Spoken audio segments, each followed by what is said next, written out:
पाजी क्या बात है, यूपी छूटता ही नहीं है पाजी। कभी पहुंचते हो गुड़गांव, कभी दिल्ली और कभी फैजाबाद। पाजी तुम यहाँ फैजाबाद तक आए हो, कोई ना कोई बात तो होगी ही होगी। अब बात हो ना हो, लेकिन तुम तो सुराग लेते हुए आए हो और समझते हो कि यहाँ कोई ना कोई बात होगी। जी हाँ, मैं सिविल लाइन चौराहे पे मौजूद हूँ। चाय की बड़ी जबरदस्त ये दुकान है। भैया जी कहीं न इसमें एक बार आ चुके हैं तो आज फिर मौजूद हैं। लेकिन पाजी बड़े पोस्टर देखे तुमने लखनऊ से फैजाबाद के सफर में। कहीं पे पोस्टर लगा हुआ थे कि हाँ साहब राम मंदिर बनना चाहिए, मुसलमानों का कोई मंच कह रहा था, वो भी देखा। साथ में ये भी देखा कि भाई समझौते से कोई रास्ता निकल आए, तो ये भी देखा। और ये भी देखा कि नहीं भाई बात बनती नजर नहीं आती। और पाजी जो जैसा है तुम्हारी तो आदत है, तुम वैसे ही परोस देते हो।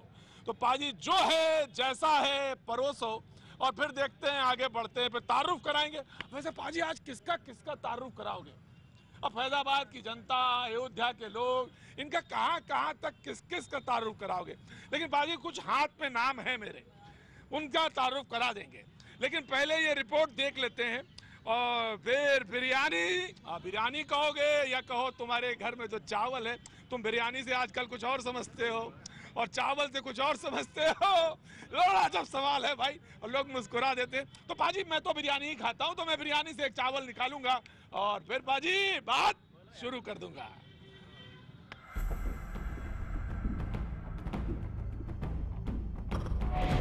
हो जन्मभूमि पर मंदिर निर्माण, मुस्लिमों का यही अरमान। ये उस पोस्टर की इबारत है जो लखनऊ में मुख्यमंत्री योगी आदित्यनाथ के आवास के सामने वाले चौराहे पर लगा है। नीचे कुछ मुस्लिम चेहरे हैं जो अयोध्या में मंदिर निर्माण की हिमायत करते दिख रहे हैं। एक तरफ पीएम, दूसरी तरफ योगी की तस्वीर है। बीच में भगवान राम हाथ में धनुष लिए दिख रहे हैं। नीचे की लाइन में मुस्लिम शब्द लाल रंग में लिखा है। पोस्टर के जरिए दावा किया जा रहा है कि अब मुस्लिम भी राम मंदिर बनाने के पक्ष में हैं। देश का अधिकतर मुसलमान चाहता है कि जिस स्थान पे रामलला विराजमान है वहाँ पे मंदिर बने। भाई हम हिंदू भाइयों के साथ मिलकर मंदिर बनाएं, हिंदू भाई हमारे साथ मिलें, आए भाई हम सरजू के किनारे गवर्नमेंट जगह दे रही है, वहाँ पे मस्जिद बनाएं। लखनऊ में ये पोस्टर सुप्रीम कोर्ट में होने वाली सुनवाई से ठीक एक दिन पहले नजर आया। शुक्रवार को सुप्रीम कोर्ट में इस विवाद पर सुनवाई होनी है, लेकिन इससे पहले बीजेपी सांसद सुब्रमण्यम स्वामी के खिलाफ दूसरे पक्ष ने शिकायत दर्ज कराई है। सुप्रीम कोर्ट के रजिस्ट्रार से की गई शिकायत में कहा गया है कि पिछली बार जब स्वामी सुनवाई के दौरान मौजूद थे तो इसकी जानकारी नहीं थी। शिकायत के मुताबिक सुप्रीम कोर्ट ने अभी स्वामी को राम मंदिर मामले में पार्टी बनने की इजाजत नहीं दी है, फिर भी वो हर सुनवाई में मौजूद रहते हैं। इस मामले में याचिकाकर्ता इकबाल अंसारी की शिकायत पर शुक्रवार को ही सुनवाई होगी। उधर स्वामी ने पूछा है कि जब इस मामले में वो कोई पार्टी नहीं है तो फिर दूसरा पक्ष डर क्यों रहा है? ये दोनों तरफ की बात करते हैं, मेरी पार्टी नहीं तो फिर क्यों चिंता करते हैं? मैंने उनको पार्टी नहीं बनाया क्योंकि वो मूलभूत अधिकार पर नहीं है, वो तो प्रॉपर्टी के इश्यू पर है और प्रॉपर्टी पर मूलभूत अधिकार नहीं है, आप जानते हैं। मुसलमान न डरेगा और न ही लालच में आएगा और न ही मायूस होकर कभी मस्जिद को नहीं देगा। हाँ, court of law, supreme court का कोई अगर खुदा न खास्ता ऐसा जजमेंट हो जाए, जो मुझे नहीं लगता होगा, तो उसकी मजबूरी है। बाबरी के पक्षकारों को सुप्रीम कोर्ट पर भरोसा है। वो स्वामी जैसे राजनीतिक लोगों के इसमें शामिल होने के खिलाफ है। स्वामी ने कहा था कि वो इस मुद्दे को बातचीत से हल करने के लिए मध्यस्थता को तैयार हैं। चीफ जस्टिस जगदीश सिंह खेहर ने भी सलाह दी थी कि दोनों पक्षों को मिल बैठकर इस मुद्दे को कोर्ट के बाहर हल करना चाहिए। अब सबकी नजरें शुक्रवार को अदालत की सुनवाई पर टिकी हैं। वाह पाजी क्या बात है, तो लोग जमा है। तारुफ पारी, हाँ तारुफ करा दो, परिचय करा दो सबसे, और सबका परिचय आज कराना पाजी, कोई छूटना नहीं चाहिए, क्योंकि यही समय है दिखने और दिखाने का और नाम कमाने का। जिसका नाम सामने आ गया पता नहीं पाजी कौन छूट जाए, इसलिए आज बताओ परिचय कौन कौन। तो हम बता दें आपको, अधिवक्ता संघ के लोग भी यहाँ पे मौजूद हैं। पूर्व अध्यक्ष हमारे साथ यहाँ पे खड़े हैं, बिल्कुल राइट हैंड पे नीरज जी, नवीन मिश्रा जी बिल्कुल बगल में खड़े हैं, और इधर हमारे साथ में कुछ और लोग हैं जिनका मैं परिचय कराता जाऊंगा। लेकिन पाजी वक्त हालात पर जो नजर रखता है उसे ही तो शायर कहते हैं। पाजी तुम भी कविताएं लिखते हो मुझे मालूम है, तो आज सबसे पहले आगाज, हाँ पाजी ऐसे कर लो आगाज जैसे करते हो तुम। जी हुजूर, आपका नाम तो हो गया अली सईद साहब, यहीं के बाशिंदे, यहीं के रहने वाले? जी जी, मैं यहीं का बाशिंदा कितना वक्त हो गया? मैं यहाँ पर बचपन से रहता हूँ, पैदाइश से ही। पैदाइश यहीं की, गोया ये कहिए कि पैदाइश है यहीं, फैजाबाद की पैदाइश? फैजाबाद की पैदाइश है हमारी, बाप दादे सब यही सब? जी जी, बाप दादा यहाँ सभी लोग यहाँ रहे हैं और मैं यहाँ की रग रग से वाकिफ हूँ। है बाजी देखा। और मैं इसी फैजाबाद की अयोध्या की सरजमीन पर साकेत महाविद्यालय है, यहीं से मैंने पोस्ट ग्रेजुएशन भी किया है। क्या बात है पाजी, तो इतने बढ़िया जगह पे कहाँ से देखे? मैंने कहा था बिरयानी से एक ही चावल निकालेंगे, पका है कि नहीं बिरयानी, अब पता लग जाएगा। हंसते आप भी वैसे ही हो जैसे वो कन्नौज में मिले थे। आप मुझे बहुत अच्छे लगते हैं। आप मेरे फ्रेंड हैं, मैं आपको टीवी पर जब देखता हूँ तो मन कहता है कि टीवी फोड़ के मैं आपके पास आ जाऊँ। ये मोहब्बत जो खुलूस तुम दिखा रहे हो गुरु, बस ऐसा ही बना रहना चाहिए, हमारे लिए नहीं, हम रहे न रहे, आए ना आए। ऑलरेडी मैं लखनऊ जा रहा था, लेकिन जब मैंने देखा पाजी को तो मैंने तुरंत ब्रेक लगा, गाड़ी पे मैंने खड़ा हो गया। क्या ब्रेक लगा पाजी, क्या बात है फैजाबाद।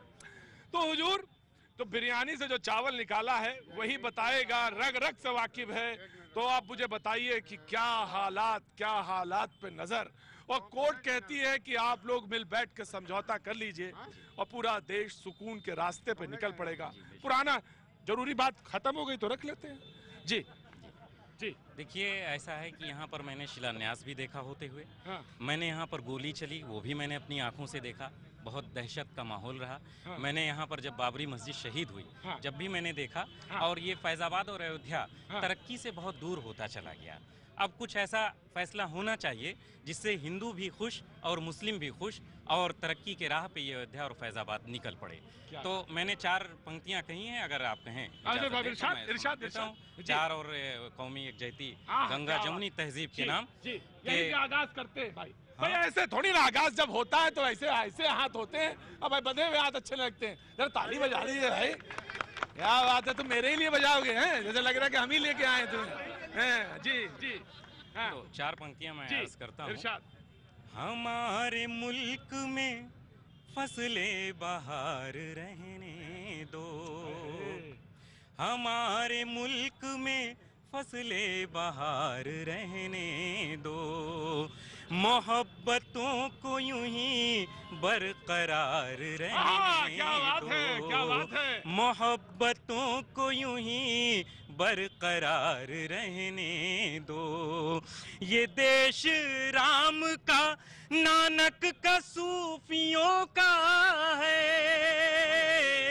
ये देश राम का, नानक का, सूफियों का है।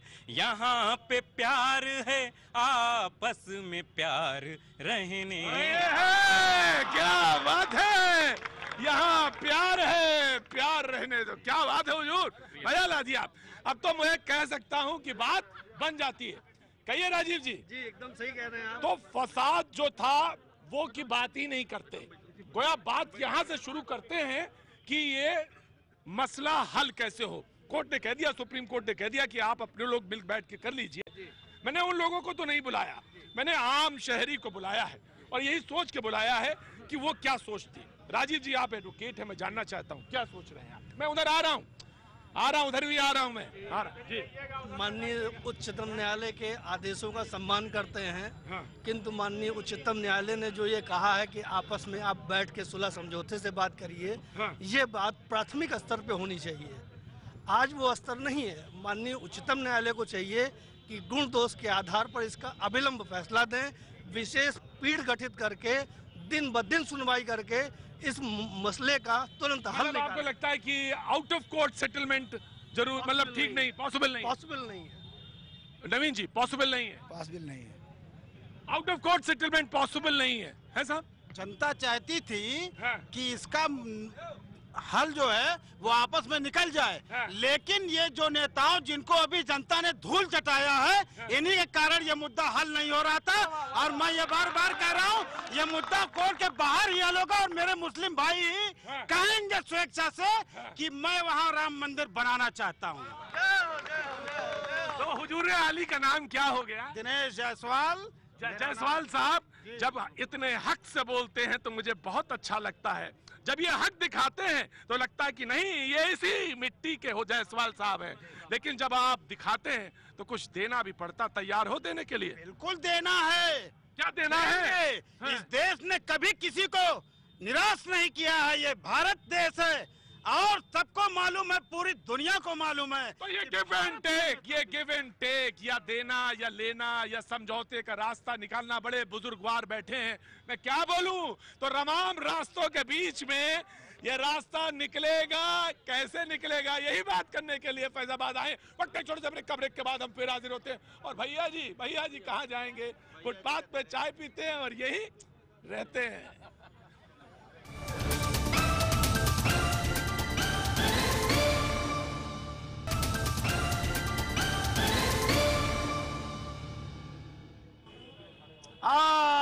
बात आज फैजाबाद के रिकाबगंज से हो रही है और बात भी वही कि कोर्ट के बाहर समझौते का रास्ता निकल सकता है या नहीं। दरअसल ये जो चाय है ना फैजाबाद की, इसका स्वाद बहुत मीठा है। अब एक बार आपको जरूर इसका स्वाद जरूर लेना चाहिए। लेकिन सवाल फिर वही है कि स्वाद तो है लेकिन माहौल है या नहीं। बातचीत के लिए आपको लगता है, पहला सवाल के भाई मैं आपसे पूछना चाहता हूं कि माहौल बना हुआ है कि बातचीत का रास्ता खुल सकता है और दोनों लोग बैठे हैं और बातचीत करें और रास्ता निकल आएगा, क्योंकि बातचीत के लिए पहले माहौल जरूरी है। बिल्कुल बना हुआ है। मैं आपको 2 सेकंड में मैं उस समय का माहौल बताऊं कि जब इस का ताला खोला गया था, उस समय हमारे यहाँ माननीय KM पांडे साहब जनपद न्यायाधीश थे, RN श्रीवास्तव जिला मजिस्ट्रेट थे और यहाँ पर करमवीर सिंह कप्तान थे। 3:30 पर ये लोग आते हैं और 1 मिनट में जनपद न्यायाधीश ने सवाल पूछा कि क्या माहौल ऐसा है कि 146 के आदेश को खत्म करते हुए सिविल न्यायालय के पेंडिंग डिपेंडेंसी पर उस ताले को खोल दिया जाए। लेकिन के भाई बात अब इतनी नहीं रह गई। ये तो तब हो सकता था, लेकिन जब आप यहाँ कुछ करते हैं तो मुंबई तक लोग पूछते हैं और मुंबई से लेकर तमिलनाडु तक पूछते हैं। तो माहौल मुझे ये बताइए कि माहौल है या नहीं है। उस समय फैजाबाद की गंगा जमनी तहजीब ने जिस समय ताला खोला गया, कहीं चीन चपड़ कहीं कुछ नहीं हुआ। कहां से वो लोग आ गए जिन्होंने यहाँ आतंक फैलाया। यहाँ फैजाबाद की जनता अमन चैन चाहती है और फैजाबाद की जनता बैठ करके ये तय कर लेगी कि यहाँ क्या कैसे इसको हम बंदे का निर्माण करें। मैं इधर घूम लेता हूँ। जी जनाब, आपको लगता है माहौल बना हुआ है या माहौल में अभी कहीं वो चीज नमी नहीं दिख रही है जो बातचीत के लिए जरूरी होती है? जैसे मेरे बड़े भाई ने कहा कि जिस टाइम ताला खुला था उस टाइम भी यहाँ चूचा नहीं हुआ था। ये अयोध्या फैजाबाद की आवाम का एक बहुत बड़ा मोहब्बत है कि एक दूसरे से मिलजुल के रहते हैं। ये जो बाहर वाले आते हैं रोटी सेकने, इनसे यहाँ नहीं चलेगा। यहाँ तो हम आपस में ही तय करेंगे इसको। दूसरी बात रही अयोध्या, एक हमारी अयोध्या धार्मिक स्थल पूरे वर्ल्ड में जानी जाती है, ठीक है, लेकिन कभी अयोध्या के अंदर हल के देखिए कि वहाँ की गंदगी, वहाँ की परेशानी क्या है। जो श्रद्धालु आते हैं अयोध्या दर्शन करने, वो सोते कहाँ हैं, वो लेटरिन करने कहाँ जाते हैं, वो प्लेटफॉर्म पे कहाँ बैठते हैं? उनके लिए कोई व्यवस्था है? उनके लिए कोई सरकार इंतजाम करती है कि ये पुजारी जी आए तो ये कहाँ रात में सोएंगे? सड़क पर सोएंगे कि रेलवे पटरी पे सोएंगे? मैं नाम जानना चाहता हूँ। मेरा नाम रिजवान मिस्त्री। रिजवान भाई मैं ये जानना चाहता हूँ, आपने कहा ठीक है ये एक बहुत बड़ा मसला है कि कहाँ पे लोग आते हैं, कहाँ बैठेंगे। आप बड़े ध्यान से सुन रहे हैं, इनकी बात बहुत जायज है। जी, हम मुस्कुरा रहे हैं धीरे धीरे। बिल्कुल। और इस मुस्कुराहट बहुत कुछ कह भी रही है, मुझे दिख रहा है, नजर आ रहा है। जी। मैं आऊंगा आपके पास, लेकिन रिजवान भाई ने बहुत जायज सवाल उठाया है, बहुत जायज सवाल उठाया। सवाल रिजवान भाई ये नहीं है, बाबरी एक्शन कमेटी ये कह रही है कि नहीं भाई मध्यस्थता नहीं, कोर्ट की दखल होना चाहिए, फैसला तभी हो सकता है। तो कोर्ट का दखल जरूरी है। कोर्ट का जो आदेश है वो तो हिंदुस्तान की आवाम मानेगी, लेकिन उसका एक विकल्प ये है कि जो हमारे देश फैजाबाद अयोध्या के जो भी लोग हमारे दोस्त अवाब हैं, इसको भी एक प्लेटफार्म दिया जाए कि इसको तय करके और उसी प्लेटफार्म में लगता है कि एक वॉइस यहाँ से भी होनी चाहिए, यहाँ की आम आदमी आम लोगों की बातचीत होनी चाहिए। यहाँ को सर्ग बनाने के लिए हम ही आपको आगे आना पड़ेगा। ये जो बाहर के आते हैं ना, इनसे नहीं होगा। ये रिजवान भाई का कहना है कि अगर बातचीत करनी है तो यहाँ के लोगों को शामिल किया जाना चाहिए और वो एक रास्ता साफ होगा। जी आपका तारुफ? ये कहना है, मैं नाम जानना चाहता हूँ। फूलचंद यादव जी। हमारा ये कहना है कि वादी और प्रतिवादी क्या बाहर के हैं? दोनों अगर यहीं के हैं तो वही सुलह करेंगे। बाहरी कौन होते हैं इसमें बात करने वाले? वादी और प्रतिवादी दोनों यही अयोध्या के हैं और दोनों अगर चाह रहे हैं तो बाहरी का कोई हस्तक्षेप बर्दाश्त नहीं करेगा। यहाँ की आवाम खास करके यहाँ की आवाम ये चाहती है कि यहीं के लोग बैठ के तय करें।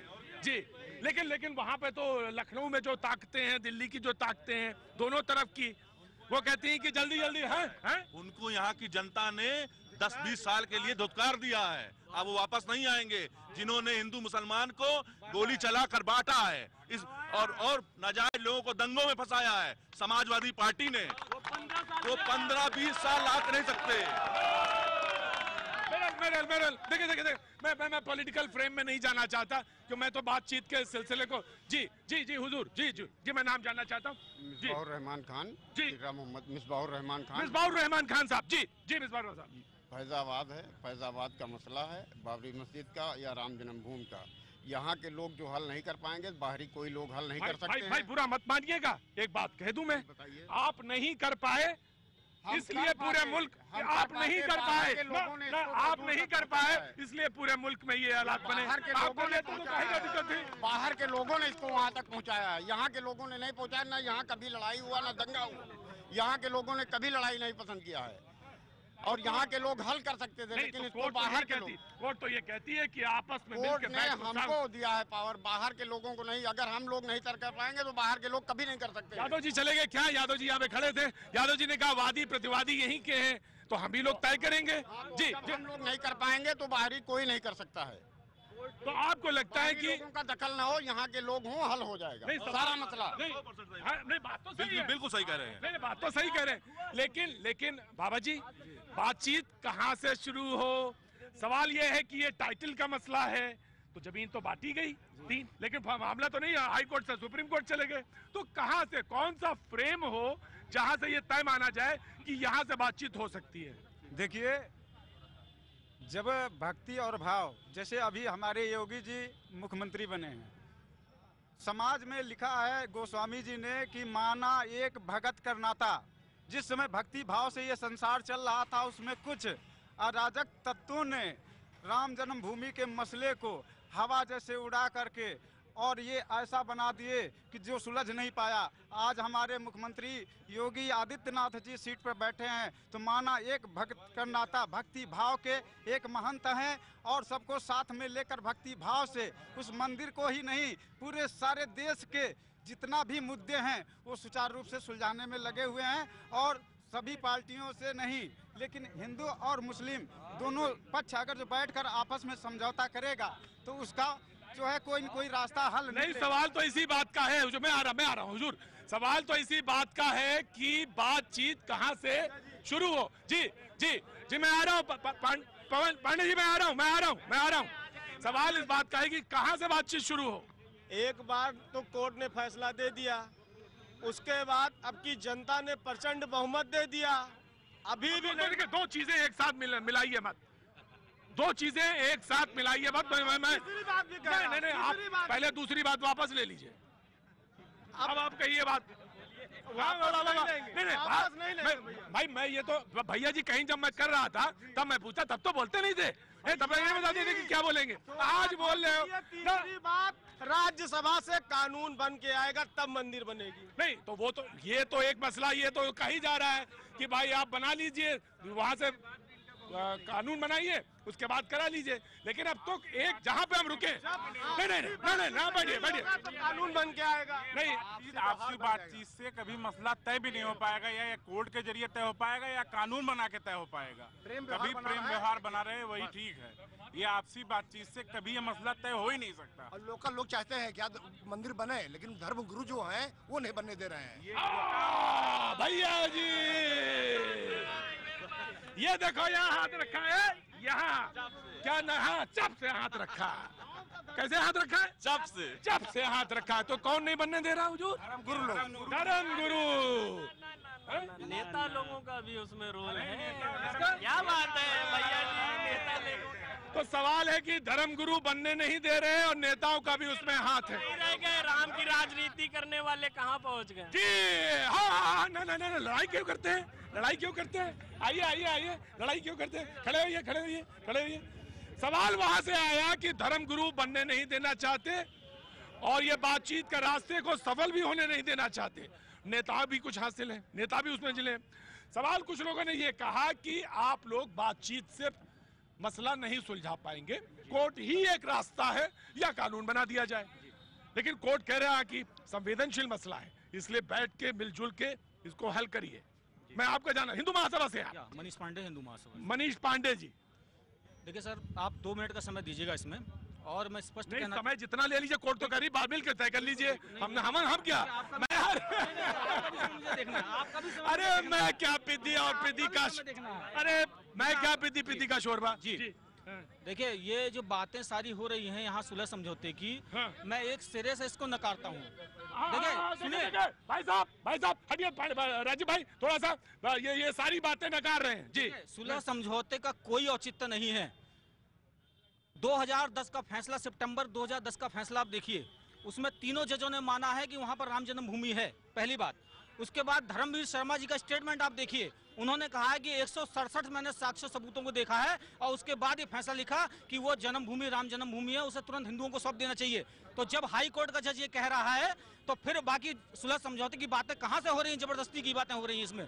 सुलह समझौते का कोई मतलब नहीं है और सुप्रीम कोर्ट ने ये कहा है कि मामला संवेदनशील है, इसका मतलब मामला आस्था से जुड़ा हुआ है। सुप्रीम कोर्ट ने हुजूर आली ये कहा कि मिलजुल कर, कहा संवेदनशील, लेकिन ठीक है आस्था से संवेदनशील है, आस्था से इसीलिए संवेदनशील है, लेकिन उन्होंने कहा कि सुलह सफाई से मिलजुल के रास्ता निकाला जा सकता है। बिल्कुल कोई रास्ता नहीं, कोई रास्ता नहीं। आप नहीं तैयार है? बिल्कुल नहीं। सुलह समझौते का तो कोई मतलब नहीं। मेरी संपत्ति, हिंदुओं की संपत्ति, और कब्जा कर कोई और बैठ जाए, फिर वही बात आएगी। आप वादी नहीं, प्रतिवादी नहीं, ये गलत हो रहा है यहाँ। ये आप वादी नहीं, प्रतिवादी नहीं। अब्दुल्ला दीवाना, देखिए 1949 से हिंदू महासभा, जय श्री राम। देखिए हिंदू, देखिए एक मिनट मैं बताना चाहूंगा, नहीं मैं हूँ हिंदू महासभा 1949 से लेकर अब तक हाई कोर्ट में मुकदमा लड़ रही है। बाकी कोई और बताइए कौन है? हिंदू महासभा 1949 से मुकदमा इसी के लड़ रही है। हम लोगों ने सुलह समझौते के लिए, हम लोगों ने सुलह समझौते के लिए नहीं, हम लोगों ने सुलह समझौते के लिए ये नहीं। आपको चाहिए पूरा, बिल्कुल पूरी तरह राम मंदिर चाहिए यहाँ पे, और भव्य राम मंदिर चाहिए हमें, भव्य राम मंदिर। बैठिए, सुन लिया आपका पक्ष आना जी। बैठिए, तशरीफ रखिए जी। पहले तो आपके लाइव के माध्यम से पूरे देश के लोगों को सादर जय श्री राम। फिर आप जानना क्या चाहते हैं? शांति की बात कर रहे थे आपका प्रश्न क्या है, मैं आपको उत्तर। अच्छा एक काम करते हैं, पहले मैं ब्रेक ले लेता हूं थोड़ी देर बाद, और क्योंकि उसके बाद बहुत टाइम मिलेगा, फिर हम दोनों लोग ब्रेक में बात करेंगे।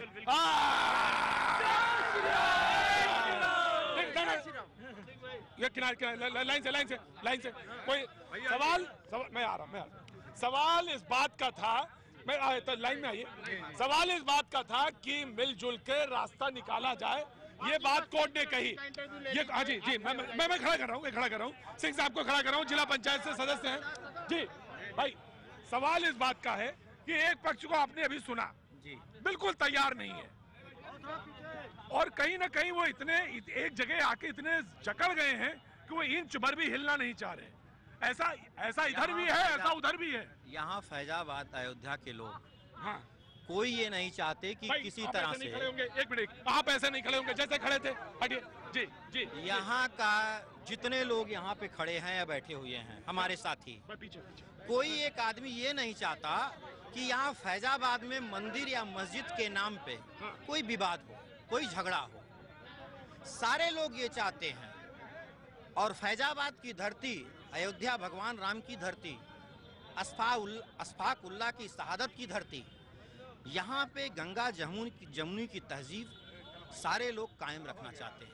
तो शंभूनाथ जी, हम आपकी बात से बिल्कुल, आपने बहुत समझदारी वाली बात कही, और कहना चाहिए कि एक ऐसी बात जिसमें कहीं ना कहीं हम खड़े हो सके, आप खड़े हो सके। लेकिन आपने एक पक्ष को सुना ना, हम कैसे माने, हम कहां से शुरुआत करें? मैं अपने भाई के पक्ष को सुना, हाँ, और हमारे साथ सारे लोग सुने। हाँ, हम उनके बात से ये नहीं कहते, लेकिन उसके बात का अंदाजा उनका जो इच्छा है, जो वो चाहते हैं, ऐसा नहीं है कौन नहीं चाहता, सारे लोग चाहते हैं कि मिल बैठ के वार्ता हो जाए, ठीक हो, यहाँ शांति बनी रहे। यहाँ मंदिर और मस्जिद के नाम पे लोग जो रोटी सेकने का काम करते हैं, इस बात पे थोड़ा सा दुख है। रोटी सेकना बंद हो। पहले यहाँ केंद्र और प्रदेश में दोनों सरकार रह चुकी है, तब भी मंदिर बना रहे थे लोग। हम नहीं कहते मंदिर ना बने, हम चाहते हैं मंदिर बने, लेकिन शांति रह के, शांति से बातचीत करके, या कोर्ट का फैसला हो। हमारे मुख्यमंत्री आदरणीय अखिलेश यादव जी ने उत्तर प्रदेश के लिए, इस अयोध्या धरती के लिए, इस फैजाबाद जनपद के लिए ऐसा कोई काम नहीं था जो नहीं किए हैं। हमारे भाई अभी थोड़ी देर पहले कहे कि अभी थोड़ी देर पहले आपने कहा कि जनता ने धूल चटाने का काम किया। हाँ, हो सकता है ना, हो सकता है मुझसे कोई कमी रही हो, हम आगे देखना चाहते हैं। ये बड़प्पन की बात ना, ये बड़प्पन मैं आगे देखना चाहता हूँ। हमारे राष्ट्रीय अध्यक्ष अखिलेश यादव, पूर्व मुख्यमंत्री उत्तर प्रदेश जी, से अच्छा भी काम अगर हमारे वर्तमान के मुख्यमंत्री, और अच्छी बात है, और अच्छी बात है, चाहते हैं। नहीं, मैं इजाजत नहीं दूंगा, बिल्कुल पॉलिटिकल डिस्कशन की, नहीं, मैं बिल्कुल पॉलिटिकल डिस्कशन की इजाजत नहीं दूंगा जी। मैं चाहता हूँ कि जो मुझसे कमी थी वो दूर हो। मैं राजीव, तशरीफ रखिए।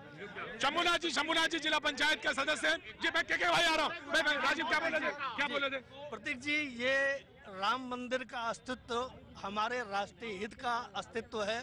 सॉल्व हो जाए, सहूलियत से हो जाए, दोनों पक्ष तैयार हो जाएं, यही तो बार बार कहा जा रहा है राजीव। लेकिन हाँ जी, नवीन भाई, कोई भी मुकदमा का वादी और प्रतिवादी दो चीज होती है, या हक है हमारा या हक नहीं है। दो लोग हैं ना, अगर दो लोग डिसाइड कर लें, दोनों लोग समझौता कर लें, कोई भी मुकदमा खत्म हो सकता है, यही कानून है। तो उसका पक्ष कौन है? पक्षकार एक है, एक वादी, एक प्रतिवादी है। इन्हीं लोग बात कर लें। पब्लिक तो चाहती है कि शांति रहे, अमन रहे, चैन रहे, लेकिन पक्ष केवल जो कोर्ट में पक्ष है वही पक्ष है। हर आदमी डिसाइड कोर्ट की मध्यस्थता में हो, नहीं बाहर हो जाए, वादी और प्रतिवादी के मध्यस्थता में, किसी और के मध्यस्थता में नहीं। क्योंकि रेफरेंस पॉइंट क्या होगा? वादी और प्रतिवादी, रेफरेंस पॉइंट क्या होगा? वादी प्रतिवादी कोर्ट की नजर में दोनों बैठ के बात कर डिसाइड कर लें और समझौता कर लें। सवाल यही मैं आ रहा हूँ, राजीव आ रहा हूँ। सवाल यही है कि दोनों लोग तय कर लें, लेकिन तय क्या करें, यही मसला फंसा है। जो दिल्ली से चले यहाँ तक आ गए, और उधर वो कह रहे के भाई, उधर वो कह रहे ब्रेक लो, आप कह रहे हो एक सवाल बहुत अहम है, मुझे मालूम है।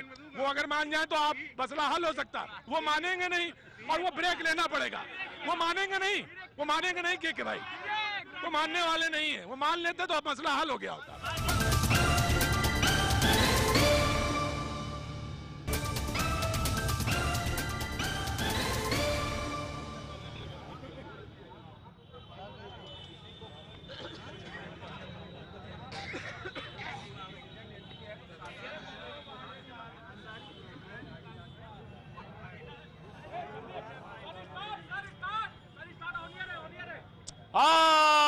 पाजी बताते नहीं हो, क्या बात है। आ जाओ पाजी, आ जाओ। और उधर तो पान में चूना लगा ही जा रहा है, इधर नौजवान है, इधर नौजवान खड़े हैं। बाजी, तुमने आज हमें बताया नहीं बाजी, मैं तैयार नहीं था। कोई बात नहीं बाजी, ये एक हमारे ऊपर ही सही, याद रखना इसको, ठीक है। अरे नौजवान खड़े बाजी, काम किया जाए हमारे साथ। यहाँ पर शहर के नगर अध्यक्ष भी बैठे हैं बीजेपी के, मैं उनसे बात करूंगा। चौरसिया साहब, मैं बात करूंगा आपसे, लेकिन पहले बात कर लेता हूँ इधर। नौजवान, आप तशरीफ रखिए जी। क्या नौजवान क्या कहते हैं? सर, मेरा नाम राहुल सेन है। इस देश में जिस तरीके से सबसे बड़ी पूजा हमारे संविधान की होती है, हम अपने संविधान को मानते हैं और न्यायालय को मानते हैं, ठीक है। सुप्रीम कोर्ट ने जलीकट्टू पे जो फैसला वहाँ दिया, सुप्रीम कोर्ट ने दिया। 3 तलाक पे फैसला देने वाला सुप्रीम कोर्ट, उस पर हर हफ्ते जो है बेंच बैठ रही है। दही हांडी का महाराष्ट्र का जो मामला, वो सुप्रीम कोर्ट, ठीक है। लेकिन राम मंदिर का जनता फैसला करे, वो न्यायालय नहीं फैसला करेगा। अगर फैसला हम लोग को करना ही है, जनता को फैसला करना, तो फैजाबाद की आवाम के ऊपर छोड़ दें, धर्म के ठेकेदारों को अलग कर दें, ठीक है। फैजाबाद का सर्वे करा लिया जाए, यहाँ की आवाम सही फैसला देगी। यहाँ हिंदू नौजवान कहता है कि कोर्ट ही फैसला कर सकती है और फैजाबाद क्या पूरे हिंदुस्तान की आवाम ने ये संदेश मैं जानना चाहता हूँ आपका नाम अब 80 फुट खुदाई में जो अवशेष मिले हैं, archaeological survey of India 80 foot खुदाई में जो अवशेष मिले, उस अवशेष के आधार पे अगर दे दिया जाए तो हम लोग को भी मान्य है। और एक चीज और मैं बता देना चाह रहा हूँ, ठीक है, मैं आ रहा हूँ, तो वो बौद्ध विहार कहीं ना कहीं नहीं ठीक, मैं क्या नाम है? मेरा नाम सर रवि प्रजापति है सर। बीजेपी इतने दिनों से यूपी में आने के लिए संघर्ष कर रही है और फैजाबाद के जनता ने उनको इसीलिए वोट दिया है ताकि वो राम मंदिर को बना सके। अगर इस बार वो राम मंदिर नहीं बना सकते हैं तो बीजेपी कभी वास्तव में यूपी में नहीं आ सकती है। नगर अध्यक्ष सुन रहे हैं ना? अरे बाप रे बाप, बड़ा एकदम गरम तावे में हाथ रख दिया इसने एकदम, है ना? क्या होएगा आगे? होगा, मंदिर बनेगा, बिल्कुल बनेगा। ठीक है भाई, ठीक है। क्या भैया जी, हाँ क्या कह रहे हैं? हम ये कह रहे हैं कि जब बाबर यहाँ आगे कब्जा करके हमारे हिंदू राष्ट्र, अरे आगे बढ़ाओ ना बात, आप वहीं पे रहोगे जहाँ बाबर है वहाँ बातचीत, जहाँ राम जी वहाँ राम मंदिर। अरे भाई बातचीत का मसला, मैं इधर आ रहा हूँ, शिक्षक भी खड़े हैं, कुछ शिक्षक खड़े हैं। मुझे बताइए कि बातचीत के जरिए हल करने की बात कही गई है, तो कैसे रास्ता निकाला जाए? शिक्षक हैं, आपसे लोगों को गाइडेंस मिलती है। वादी और प्रतिवादी आपस में मिल बैठ के वादी प्रतिवादी आपस में मिल बैठ के शांतिपूर्ण वातावरण में बैठ के ही बातचीत करें और इस फैजाबाद की धरती को के अमन चैन को कायम रखते हुए मंदिर और मस्जिद का निर्माण हो। लेकिन मंदिर जहाँ निश्चित स्थान है वहाँ पे बने और मस्जिद जहाँ बनना है वहाँ बने। मैं चाहता हूँ आपसी सौहार्द। देखिए, यहाँ पे आज तक राजनीतिक दलों ने खाली अपनी राजनीतिक रोटियां सेकी है। यहाँ की जो जनता है वो चाहती है शांति अमन हो, इसलिए निश्चित जगह पे वादी प्रतिवादी बैठे, एक अच्छे पहल के साथ वार्ता करें और इस समस्या का समाधान निकालें। और जहाँ पे मंदिर बना हुआ था, जहाँ तोड़ा गया है, वहाँ पे मंदिर बनना चाहिए। ये शिक्षक मध्यस्थता अगर न्यायालय को करनी है तो केवल और केवल वादी और प्रतिवादी को सामने बैठा के करे और किसी नेता को, किसी भी समुदाय के नेता को उसमें शामिल न किया जाए। यानी मध्यस्थता कोर्ट के जरिए, कोर्ट मॉनिटरिंग करके, सुप्रीम कोर्ट की मॉनिटरिंग में मैं नुसरत भाई को बुलाना चाहता हूँ। नुसरत भाई कोने में क्यों चले गए भाई? नुसरत भाई ऐसा ना करो भाई, सामने आओ ना। नुसरत भाई तमाम बातें सुन ली, यहीं के बाशिंदे हैं आप भी, मैं यहाँ पड़ोस का लखनऊ का बाशिंदा हूँ। अब सवाल ये है कि हो क्या? बातचीत के लिए तो कह दिया, लेकिन अभी भी बहुत जिगजैग है मामला, समझ में नहीं आ रहा ये होगा कैसे और कैसे होगा। या कोर्ट के जरिए हो या फिर आपसी बातचीत का रास्ता खुले। जी खड़े होइए आप। जी हमारा तो ये कहना है और मानना है कि अगर आपसी भाईचारा करके जो है मामले का हल अगर हम लोग निकालेंगे तो तमाम राजनीतिक पार्टियों को रोटी सेकने का टाइम मिल जाएगा। सुप्रीम कोर्ट को चाहिए जिस तरीके से तलाक का मसला छुट्टियों में सुनने को जा रही है, उसी तरीके से इस मुद्दे को सुने और जो अदालत का फैसला होगा वो सबको मानो। अदालत का फैसला सबको मानोगा। पाजी एक काम करना, मेरा जरा आज कनेक्शन कट गया तो बता देना जरा, जब तुम्हारा मन भर जाए तो प्रोग्राम के बारे में बता देना, मैं बंद कर दूंगा। लेकिन अभी जो नुसरत भाई ने कहा कि बता देना भाई, ये कि जो फैसला हो वो इस जरिए हो कि जो अदालत कहे वो माने, वही मान, अदालत जो कहे वही मान। देखिए कहीं से रास्ता निकालने की बात बन रही तो वो ये कह रहे हैं कि अदालत के अलावा कोई नहीं, अदालत के अलावा भी रास्ते हैं। लेकिन आपसे एक सवाल है और देश की जनता देख रही है, बड़ी ईमानदारी सोचिएगा, हम किसी की मस्जिद तोड़ने नहीं गए थे। रामलला का मंदिर तोड़ने वाले ने क्या ये सोचा था कि हम देश पर हमारा हमेशा शासन रहेगा? वहाँ केवल और केवल वार्ता इस बात पर होनी चाहिए कि जहाँ रामलला विराजमान है वहाँ केवल और केवल राम मंदिर बनेगा। हम स्वीकार। देखिए एक बात मैं और बता दूं, सारी जनता देख रही है, हुजूर वाली, अगर ये नारा लगाएंगे तो प्रोग्राम हम भी बंद कर देंगे। ये वार्ता करने का जो क्रम है, जैसे सुप्रीम कोर्ट ने आज सबसे कहा है कि भाई इस पर वार्ता करिए, तो वार्ता कौन करेगा जो इसमें कोई पक्ष नहीं है? और समाज क्यों वादी प्रतिवादी या वकील है? आपके शहर के वकील हैं? मेरे शहर के वकील होंगे, लेकिन इस मुकदमे में वकील नहीं है। मैं भाई मुकदमे में वकील नहीं है तो अपनी बात तो कह सकते हैं, जैसे आप कह सकते हो वैसे वो भी कह सकते हैं। अगर ये बात है यदि ऐसी मामले का भी मामला होगा, वादी प्रतिवादी ही डिसाइड कर सकता है। जो जिसका कोई हक नहीं वो क्या डिसाइड करेगा? भाई का सवाल है, ये नहीं, वादी प्रतिवादी का सवाल है। और आस्था सुनिए, आस्था अलग चीज है, वादी प्रतिवादी। अब जो देखिए मैं आपको बता दूं, ये 100 करोड़ हिंदुस्तानियों की हिंदुओं की आस्था का सारी भी चाहते थे, हामिद अंसारी भी चाहते थे राम मंदिर बने,